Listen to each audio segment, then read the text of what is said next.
Waalaikumsalam warahmatullahi wabarakatuh. Waalaikumsalam warahmatullahi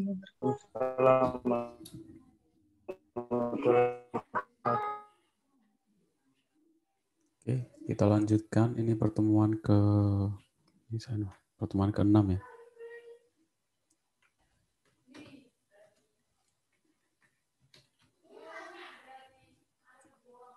Pertemuan ke-6 di rekayasa perangkat lunak. Di pertemuan ini kita akan belajar tentang kelas diagram.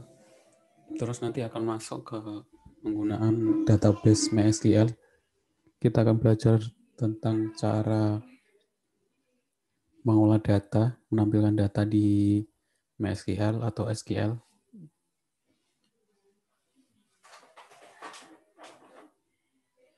Jadi saya harap nanti setelah ini masing-masing bisa install MySQL di laptopnya.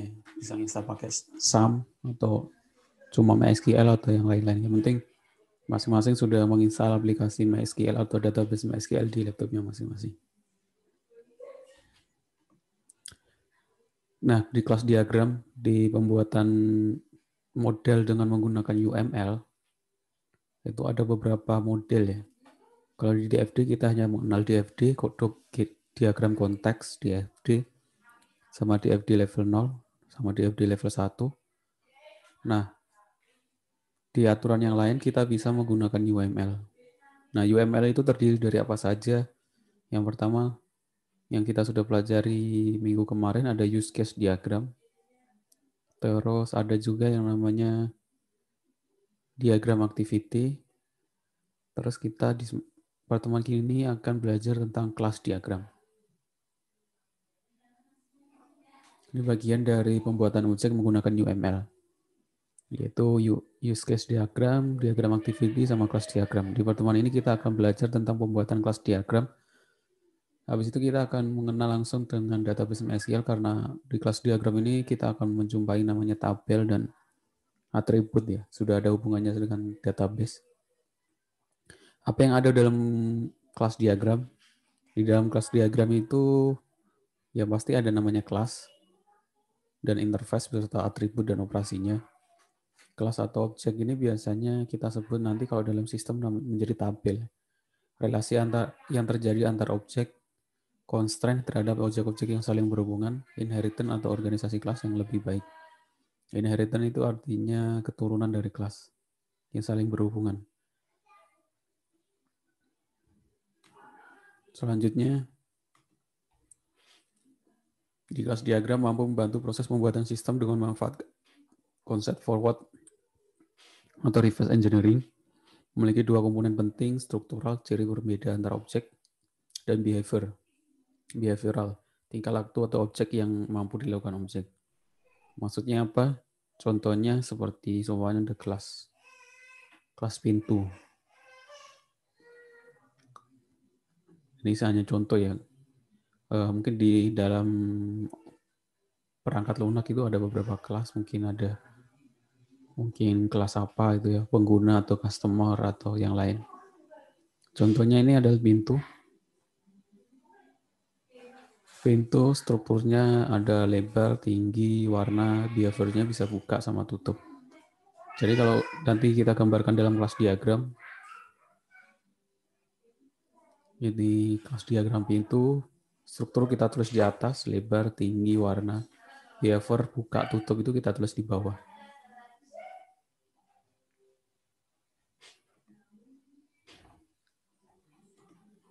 Kelas adalah sebuah spesifikasi yang jika diinstansiasi akan menghasilkan sebuah objek yang merupakan inti dari pengembangan desain berorientasi objek. Jadi dalam penggunaan UML itu model yang digunakan untuk sebuah perangkat lunak yang berorientasi objek. Jadi objeknya itu kita sebut dengan kelas. Kelas menggambarkan keadaan suatu sistem sekaligus menawarkan layanan untuk memanipulasi keadaan tersebut, metode atau fungsi. Itu sama yang kita kenal dalam kelas di bahasa pemrograman ya. Di bahasa pemrograman, entah itu bahasa pemrograman pun ada namanya kelas, ada fungsi, ada namanya kelas. Kalau itu kita belajar pemrograman berorientasi objek, yang di kelas itu biasanya ada atribut. Atribut itu bisa variabel, integer, Nah, di situ ada metode atau fungsi ya. Misalnya sebagai contoh itu biasanya kucing kelasnya itu atributnya itu warna, bentuk, fungsinya kebiasaan dia itu apa? Makan, minum, berbunyi dan lain-lain. Kelas diagram menggambarkan struktur dan deskripsi kelas, paket, dan objek beserta hubungan satu sama yang lain seperti containment, pewarisan, asosiasi. Ini istilah-istilah yang kita biasa pakai dalam orientasi objek, pemrograman berorientasi objek.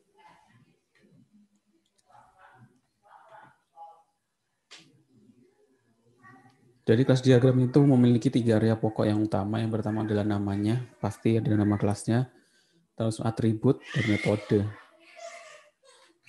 Atribut dan metode dapat memiliki sifat-sifat yang berikut. Ini kalau dalam PBO, pemrograman berorientasi objek, kita mengenal ada atribut, ada yang berbentuk atribut privat, tidak dapat dipanggil di luar kelas, ada protected, hanya dipanggil oleh kelas yang bersangkutan untuk warisannya, inheritance-nya. Ada publik itu berarti metode yang bisa dipanggil oleh siapa saja di luar kelas.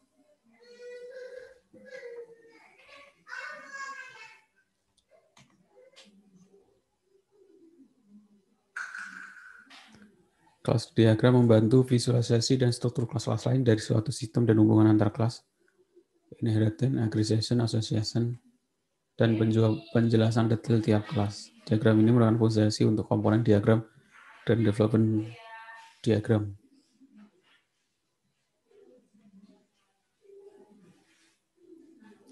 Contohnya seperti ini, kalau kita gambarkan dalam kelas diagram, ada kelas ini objeknya atau kelasnya namanya mahasiswa.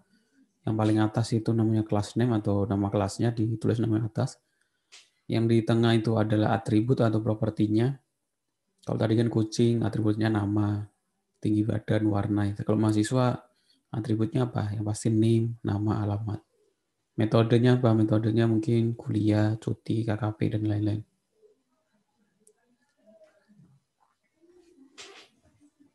Bisa juga seperti yang di sebelah kanan, ada nama, NIM, alamat, umur. Menggunakan umur dalam atributnya. Terus metodenya kuliah, cuti, KKP. Nah, keterangan karena ini mungkin umur harus di atas 18. Keterangan di sini kita tulis di bawah, tapi ini biasanya jarang dilakukan.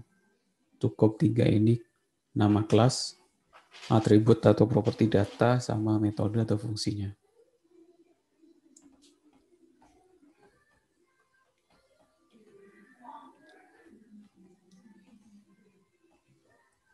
Ntar kepencet.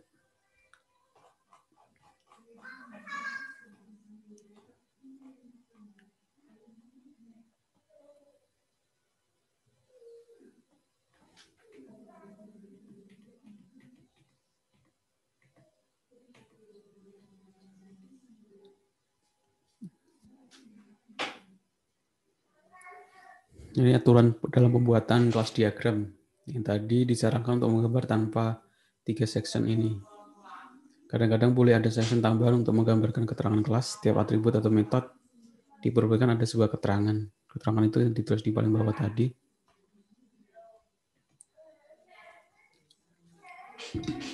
Jadi kelas diagram itu gunanya apa? Yaitu mempresentasikan blueprint dari objek yang akan kita buat di dalam programnya.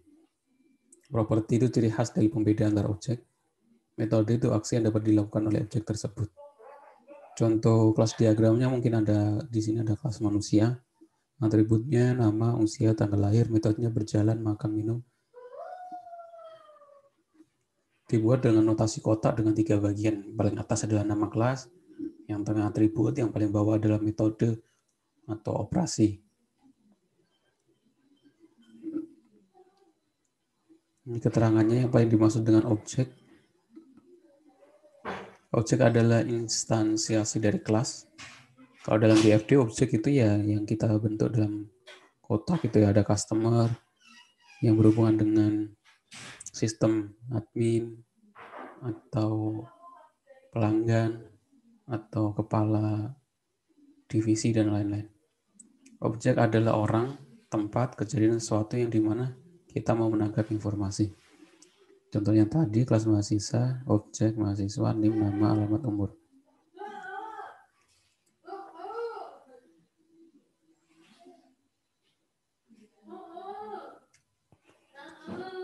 Di samping penulisan metode atau atribut, itu ada simbol visibility namanya, yaitu menyatakan level akses ke sebuah objek.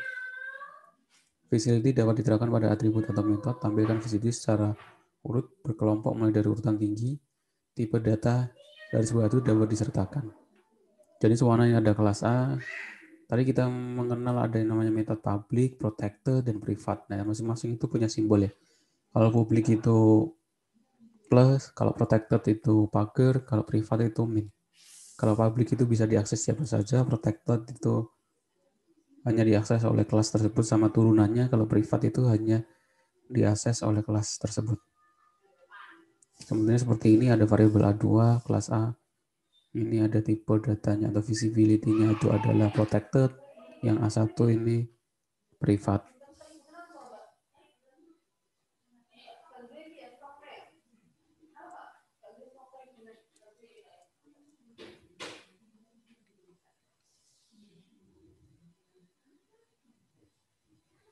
Di dalam kelas diagram kita mengenal ada istilah-istilah lain. Yang pertama itu adalah asosiasi, yaitu hubungan antar statis antar kelas. Ada agregasi, yaitu hubungan yang menyatakan bagian dari kelas. Ada pewarisan, yaitu kelas, sebenarnya ada kelas atas, kelas ayah, diariskan ke kelas anak. Biasanya contohnya seperti itu. Atau di sini ada kelas binatang, bawahnya adalah kelas kucing gitu ya. Ini masih ada hubungannya sama itu, namanya pewarisan, diwariskan.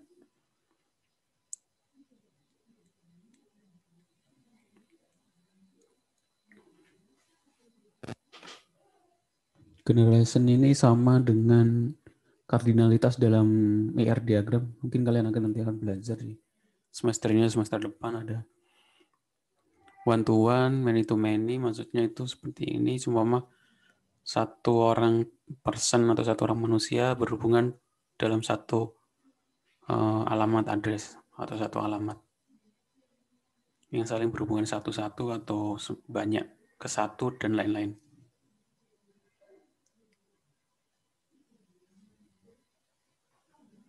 Ini asosiasi, hubungan antar kelas.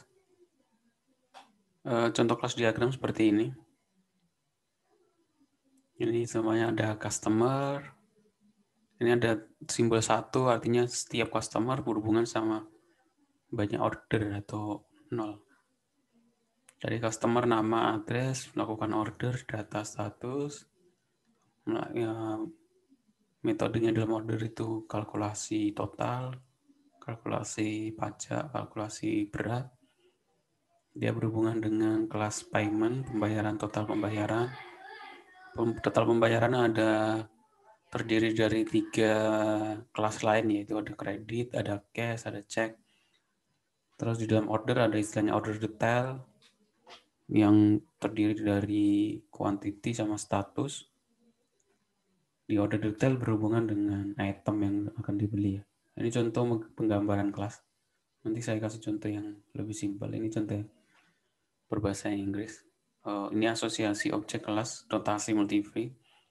Itu maksudnya kalau kita lihat di sini sama seperti ini, namanya kalau dalam pembuatan ER diagram itu namanya kardinalitas.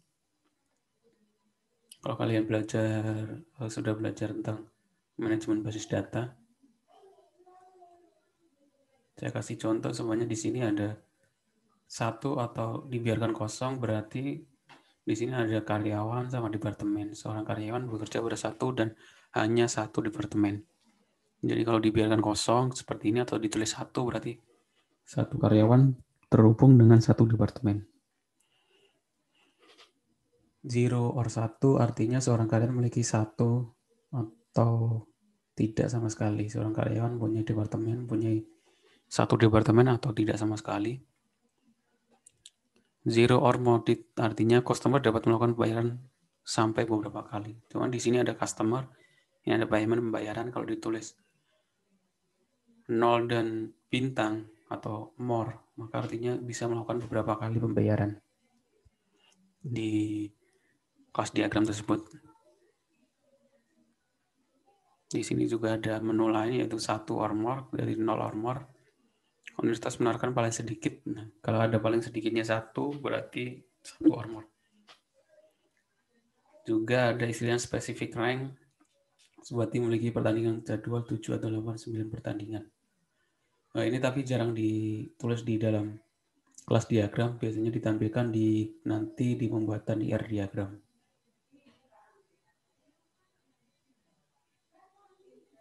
Ini aggregation itu menandakan adalah hubungan antar kelas.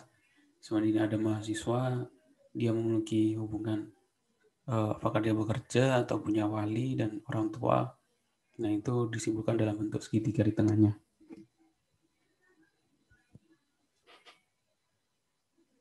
Contoh yang lain aggregation adalah semuanya ada ruangan, otomatis dia memiliki meja dan kursi, mungkin ada ruangan sekian, meja jumlah mejanya berapa, kursinya berapa.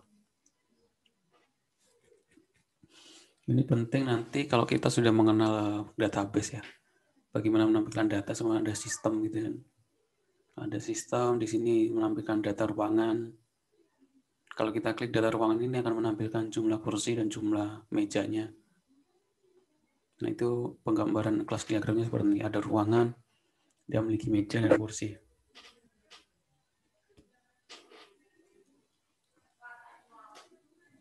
Sama seperti yang tadi, tapi ini komposit itu maksudnya kampus memiliki fakultas, terdiri dari fakultas salah satunya.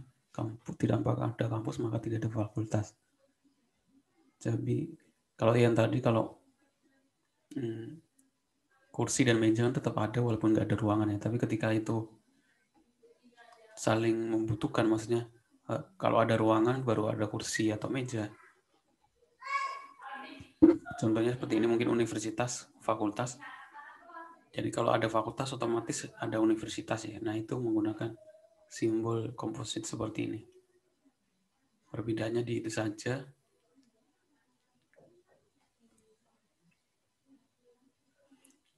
Contohnya kelas diagram adalah seperti ini, seperti berikut. Di sini ada penggambaran sistem pemesanan hotel, kayaknya database, ada database tamu hotel, database kamar, ini database hotel, petugas front desk, ada login, ada pemesanan, pembayaran, kredit, pembayaran, database hotel berhubungan dengan pemesanan berhubungan dengan pembayaran, ada 2 menu yaitu kredit dan tunai.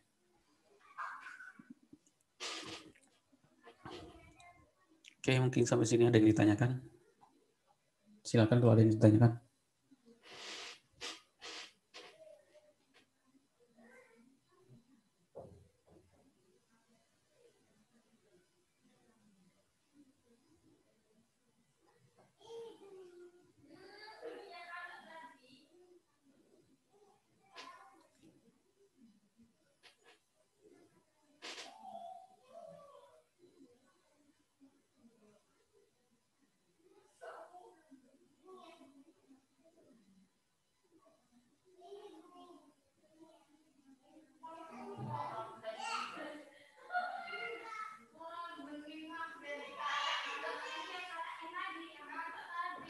Ada yang ditanyakan?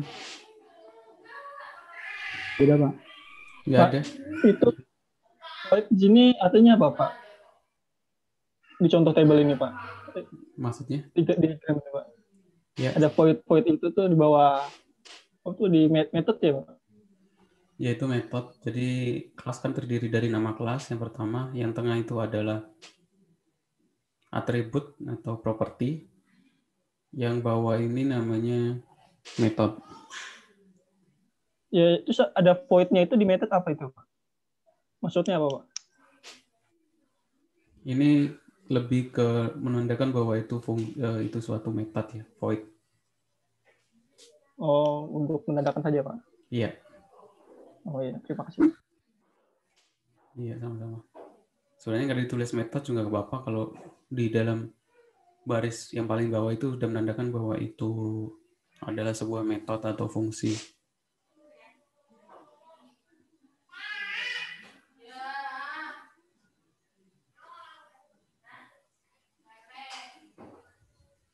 Oke, mungkin saya lanjutkan. Kita akan mengenal langsung ke MySQL. Nanti akan saya kasih beberapa, ada tugasnya hari ini adalah berhubungan tentang MySQL.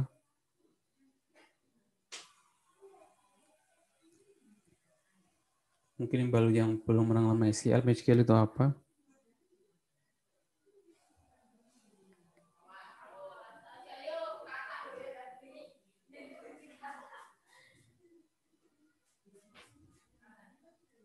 Jadi dalam sebuah database atau sebuah aplikasi kan harus menyimpan data. Aplikasi bisa disebut aplikasi kan karena dia menyimpan data, menampilkan data yang diminta. Nah, data itu disimpan dalam database ya. DB, database. Database ada banyak macam, ada Oracle, ada PostgreSQL, ada MySQL, ada NoSQL, ada SQLite kalau dalam Oracle, dalam Android. Kalau sekarang yang online namanya Firebase. Sekarang kita mengenal MySQL dulu.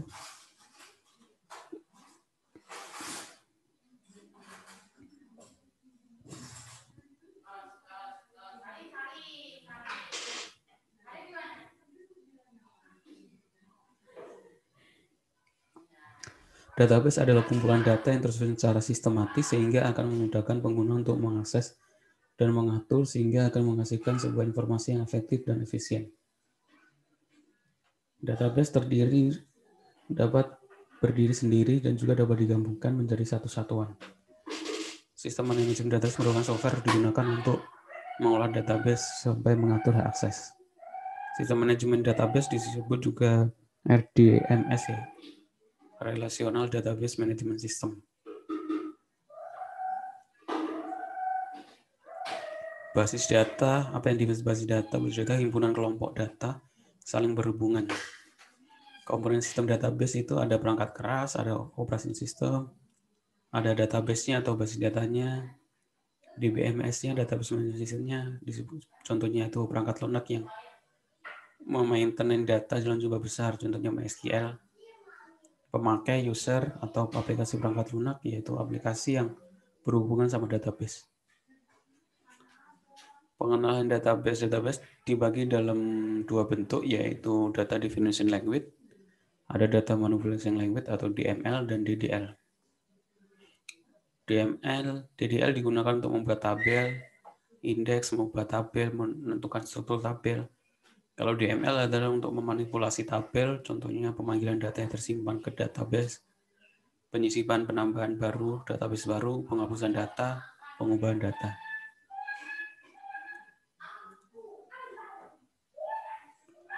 Gambaran tentang database seperti ini. Di sini semuanya ada database. Database biasanya diinstal di server atau di hosting. Nanti aplikasi di sisi ini, di sisi aplikasi adalah menampilkan database sehingga pengguna dapat membacanya dalam lebih mudah ya, dapat ditampilkan dalam user interface yang lebih enak dibaca. Klien melihatnya dalam bentuk yang mungkin kalau butuh login dia login dulu baru bisa tampil database-nya. Dasar-dasar MySQL. Ini kita akan belajar sekaligus sambil praktek. Dalam bahasa SQL umumnya informasi tersimpan dalam tabel. Tabel secara logik merupakan struktur dimensi terdiri dari baris atau row dan kolom atau field. Contohnya saya gambar tabel seperti ini ya. Kalau dalam database itu sama seperti Excel, ada kotak-kotak. Terdiri dari dua dimensi. Di sini ada row atau record. Yang ke bawah ini row ya, record. Terus ada kolom. Kolom itu ya ini 1, 2. Yang ke samping ini namanya kolom atau field.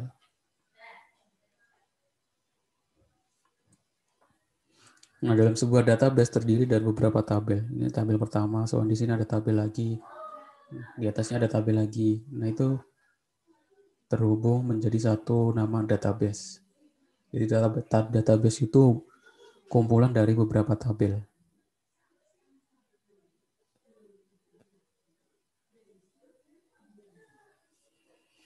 Data field, data yang terdiri pada tabel berupa field yang berisi nilai dari data. Contohnya nomor karyawan bertipe integer, nama karyawan bertipe karakter, dan field alamat bertipe varchar. Dalam database MySQL kita mengenal beberapa tipe data yang bisa kita input dalam database ya.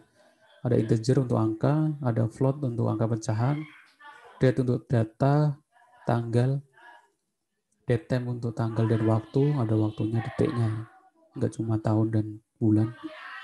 Char itu string, varchar sama sebenarnya, varchar juga string tapi bisa lebih panjang karakternya. Loop itu teks yang panjang, sangat panjang. Long loop juga sama. Tapi yang paling sering dipakai ya tipe data integer, kalau enggak date, kalau untuk tanggal, sama char ya, atau karakter. Itu saja yang paling sering dipakai. Bagaimana mengelola database MySQL? Kalau kita sudah install MySQL di laptop kita pakai SAM atau yang lain, kita bisa buka dengan mengakses pakai command prompt atau CMD berbasis tag command prompt atau program admin PHP admin yang berbasis web. Tampilannya lebih mudah dilihat, tinggal klik-klik. Kalau command prompt kita harus mengetik manual.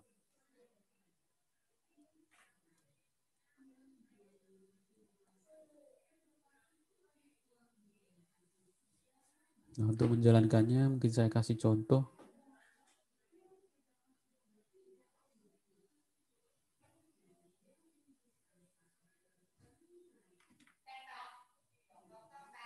Saya share screen. Untuk menjalankan atau masuk ke dalam MySQL ada dua cara. Pakai command prompt. Contohnya kita jalankan dulu MySQL-nya. Untuk jalankan MySQL kita pakai SAM.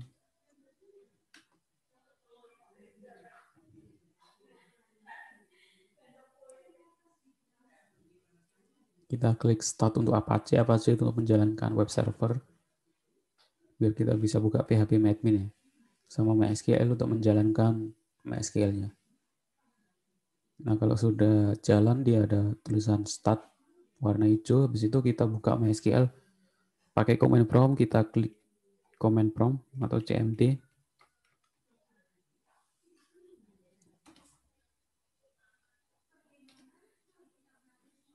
Saya kecilkan dulu.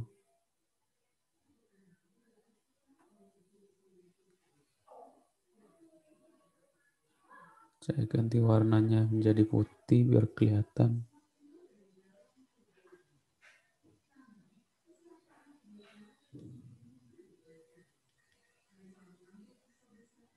Biasanya harus di restart dulu, dibuka lagi. Cara masuk ke dalam MySQL yang pertama adalah kita menuju folder MySQL-nya. Folder MySQL itu ada di mana? Kalau kita menggunakan SAM, kita local disk di folder SAM. Terus MySQL, folder MySQL, bin, folder bin ya. Cara masuknya mungkin kita mundur dulu cd .2.2. Kita masuk ke folder SAM. Terus MySQL, bin. Nah, kalau sudah masuk seperti ini, baru kita ketikkan perintah untuk masuk ke dalam MySQL, itu MySQL -u root. -u artinya usernya, -u user. Biasanya kalau bawaannya PHP admin atau SAM, default password user defaultnya adalah root, passwordnya adalah kosong ya, jadi langsung masuk. Nah, di sini kita langsung masuk MariaDB. Kalau kita pengen lihat database-nya ada apa saja, kita tulis show database.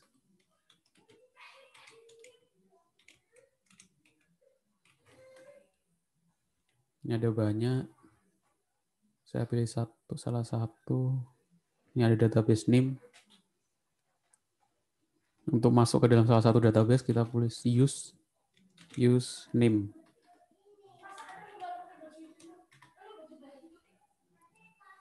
Nah, setelah masuk ke dalam database name, kita lihat di dalam database name itu ada tabel apa saja. Kan database terdiri dari beberapa tabel. Jadi kita show tables.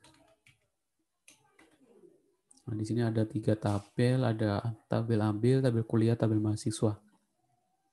Saya ingin lihat isinya tabel mahasiswa kalian dengan perintah describe ya, describe disingkat menjadi DESC, terus nama tabel.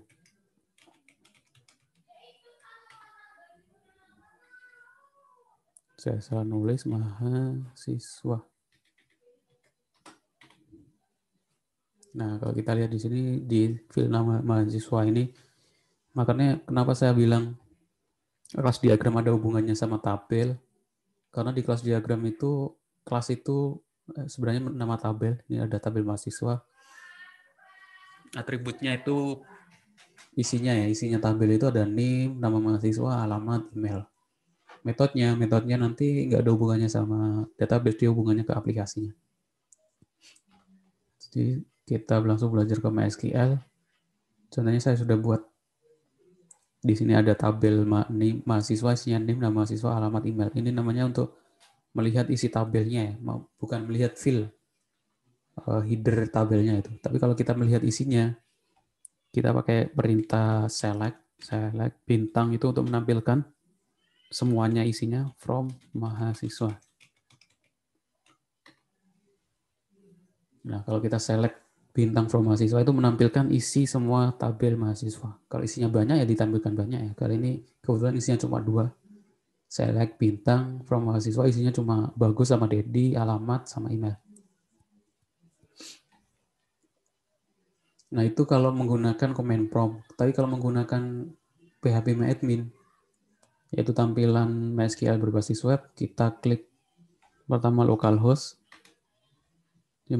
Sebelumnya kita jalankan dulu sum-nya tadi kan. Habis itu kita klik localhost, bisa, atau IP address komputer lokal yaitu 127.127.0.0.01 ya. Itu IP address lokal yang sudah diakui semua. Nanti akan muncul halaman home sum atau Apache. Sum itu dari Apache, MariaDB, PHP, dan Perl. Terus kita klik phpMyAdmin. phpMyAdmin ini tampilan MySQL dalam bentuk atau user interface-nya berbasis web. Jadi kalau kita pakai command prompt, kita hanya bisa melihat teksnya saja, terus kita ketik manual.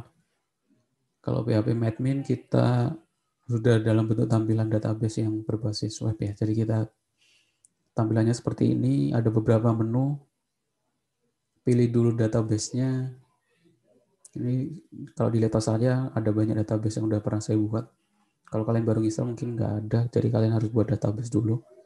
Cara buat database-nya, klik basis data di sini, terus nama basis datanya apa ya.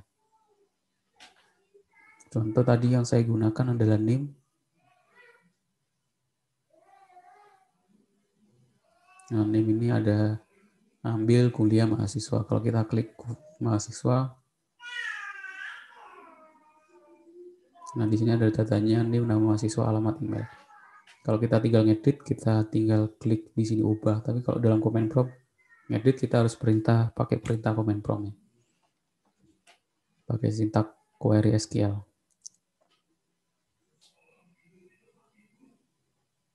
Jadi ini dasar MySQL, masuknya sudah. Nah, untuk membuat database, ada perintahnya yang create database, nama database-nya. Cara membuat database yaitu create database, nama database-nya. Contohnya, saya buat create database. Kelas ini TI 17, TI 19. Atau mata kuliah ini adalah RPL. create database RPL ya. Nah, ini sudah terbentuk.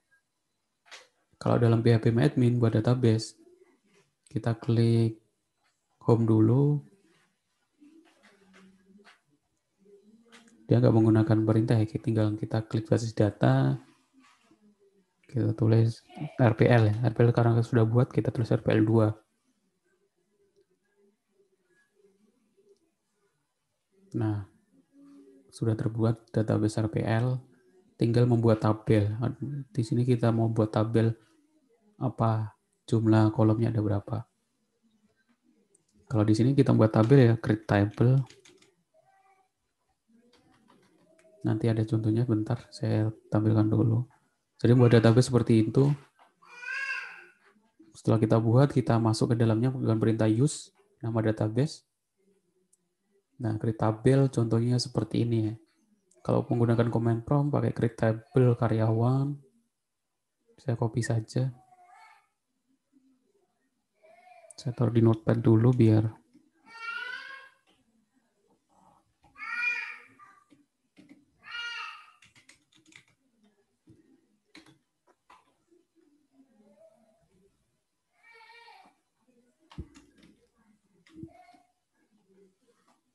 jadi perintahnya seperti ini, create tabel karyawan. Saya taruh ke bawah biar kelihatan. Di situ ada karyawan, ada nick, integer 4, not null, primary key, alamat, varchar, fakultas, char, not null. Not null artinya nggak boleh kosong ya, jadi harus diisi. Kita juga nggak bisa tanpa not null. Langsung create table NIK, integer, primary key, seperti itu.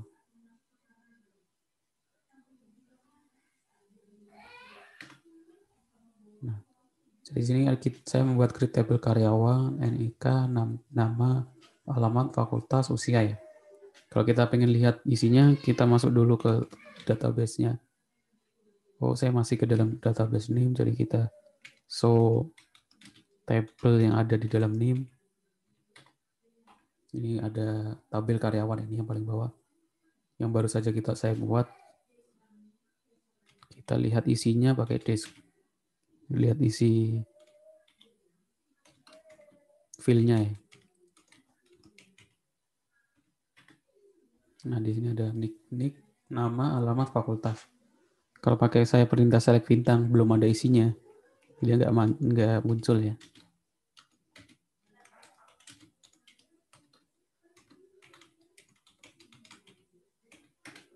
Ya, ini empty set, artinya kosong.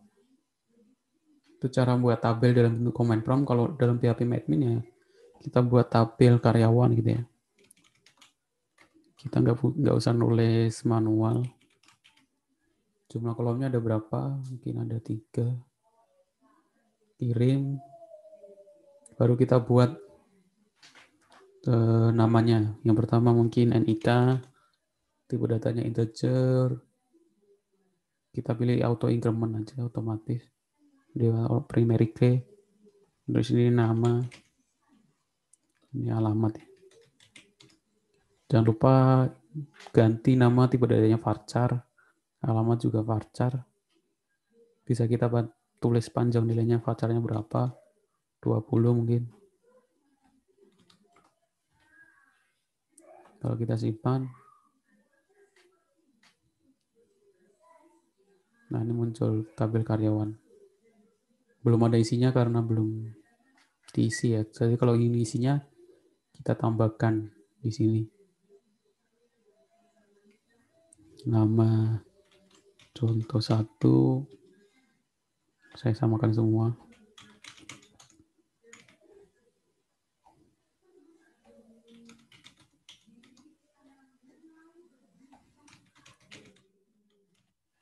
Kalau kita kirim,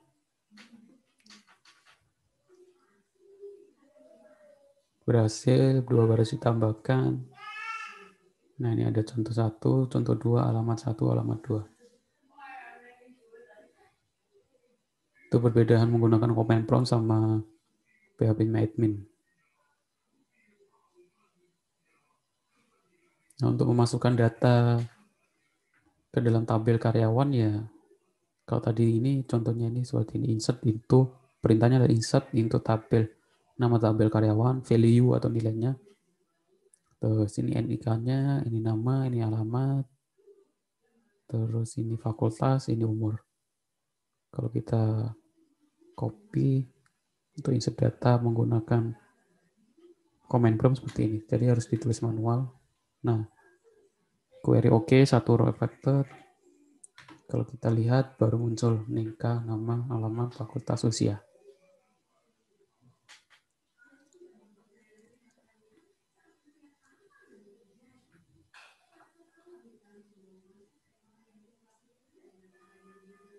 Nanti mungkin kita akan belajar yang menggunakan where sama distinct. Sampai sini mungkin ada yang ditanyakan?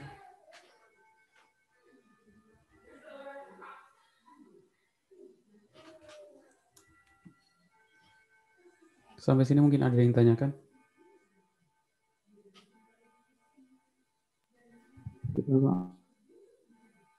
Ya, silakan kalau ada yang ditanyakan. Nggak ada.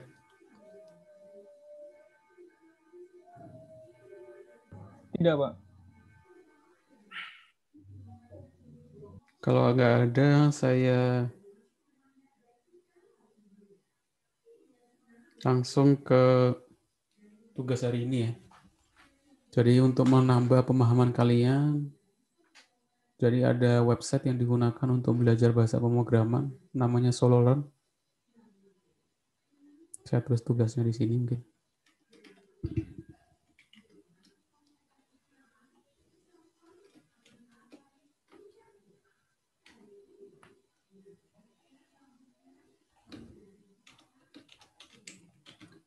Ini tugas keberapa ya? Keempat apa kelima ya?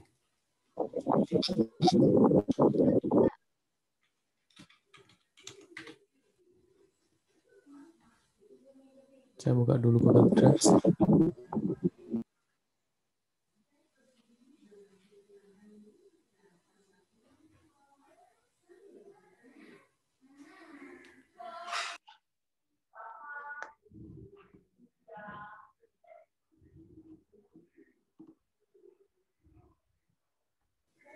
Jadi tugasnya pertama kalian buat dulu, saya kasih nomor.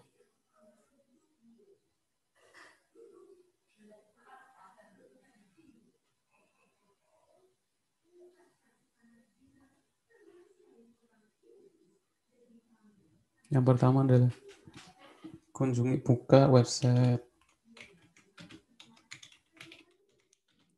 sololearn.com, buat akun, kemudian login, pilih course atau kursus,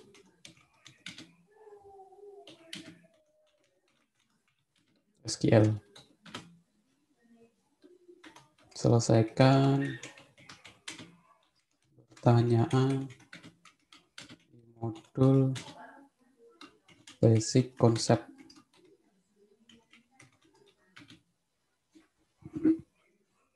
Kasih contoh, buka SoloLearn. Ini ya.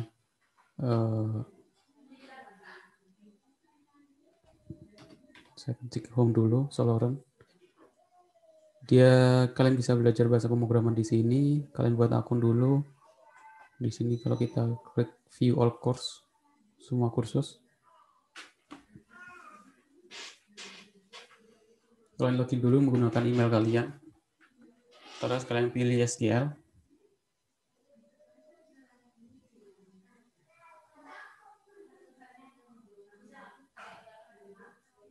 Ini ada empat modul ya, ada modul basic concept, filtering, function, query, join table operation. Ada challenge yang terakhir. Kalau kalian ingin menggunakan aplikasi, bisa install aplikasinya di Google Play. Kalau mengerjakannya pakai web, kalian klik learn on the web. Kalian klik. Nah, di sini ada modul yang paling atas, kalian pilih basic concept. Terus kalian selesaikan sampai modul kuis ya.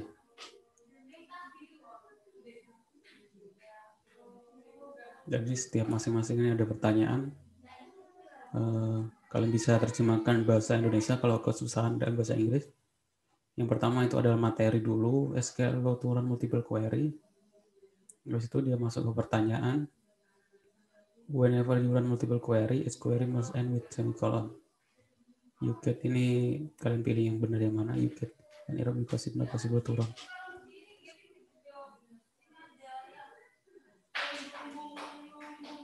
Case sensitive. SQL is case sensitive.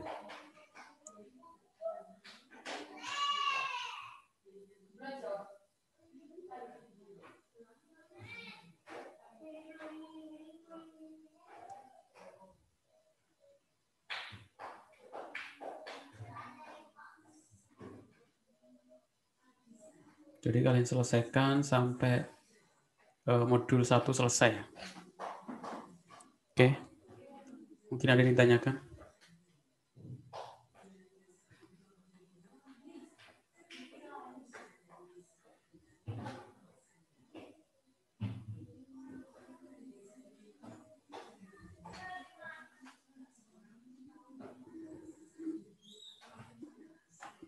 Ya, kehadiran hari ini dihitung dari kalian klik tombol online ya.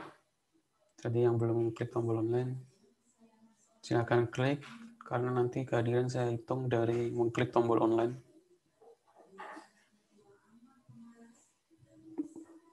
Iya, Pak. Oke, sampai sini mungkin ada ditanyakan.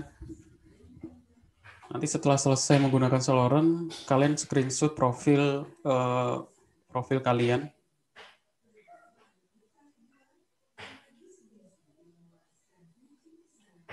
Kalian klik profil, kalian screenshot terus kalian upload di link yang tugas yang akan nanti saya buat.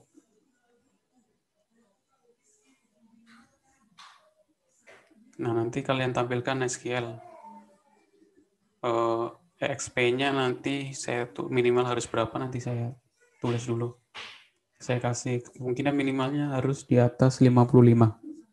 Kalau di ini SQL-nya masih 28 XP, berarti dia belum selesai kursus basic concept. Jadi kalian screenshot profil Soloren dan terlihat XP-nya berapa ya. Minimal XP kemungkinan saya tulis di sini. Selesaikan pertanyaan di modul konsep. Kalau sudah, screenshot halaman profil dengan XP atau nilai poinnya itu minimal 55. Kemudian upload di link yang saya buat.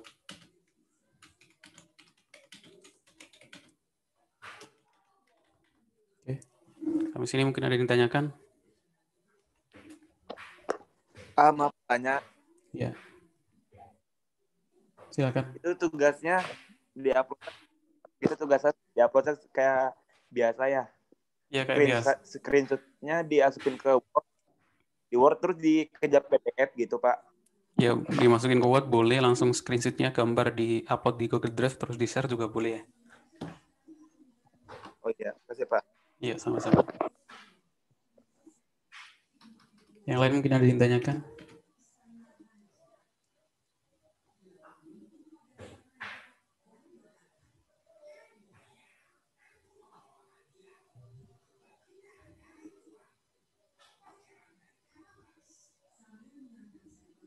Nanti kalau kita sudah menyelesaikan basic konsep, nanti kita belajar SQL filtering, function, join tabel, menyelesaikan challenge, nanti dapat sertifikat dari sini ya, dari Soloren. Bahwa kita sudah paham tentang bahasa pemrograman SQL atau struktur query language.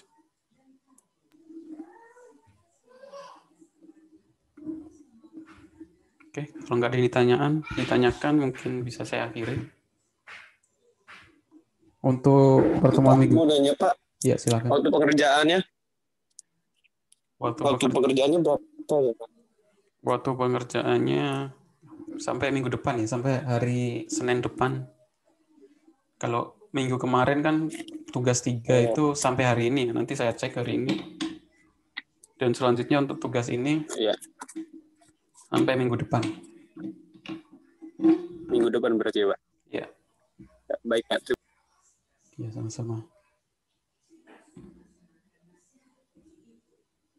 Kalau kalian mungkin kesusahan dalam bahasa, nanti kalian bisa ganti bahasanya ke bahasa Indonesia.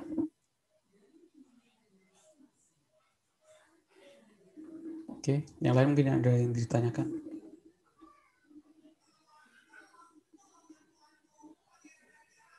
Dari tugas 1, tugas 2, tugas 3, berarti yang SQL, belajar SQL ini tugas 4 ya.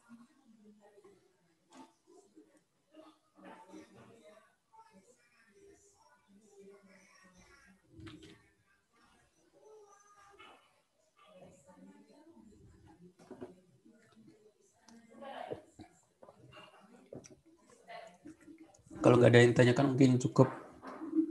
Silakan ditanyakan di grup nanti kalau ada yang menemukan kendala ketika menjawab pertanyaan di sololearn.com.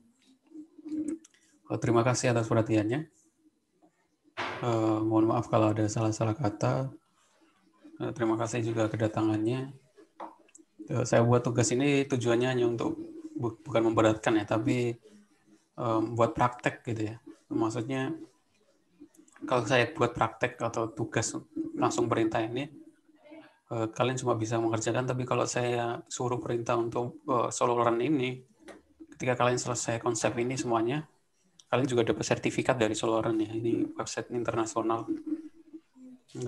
Bisa termasuk diakui juga, kalian bisa tampilkan di portofolio atau di LinkedIn kalian bahwa telah menyelesaikan basic kursus SQL di solo learn. Itu saja. Di setiap pertanyaan itu ada hint ya, ada bantuan. Tapi ketika kalian menggunakan bantuan, poinnya akan berkurang, SP-nya akan berkurang. Jadi kalau bisa seminimal mungkin gunakan hint atau bantuan. Tapi kalau nanti kalian selesai terus poinnya masih lebih kecil dari 55, kalian ulangi lagi. Biar poinnya lebih dari 55. Oke. Terima kasih atas perhatiannya. Assalamualaikum warahmatullahi wabarakatuh. Waalaikumsalam.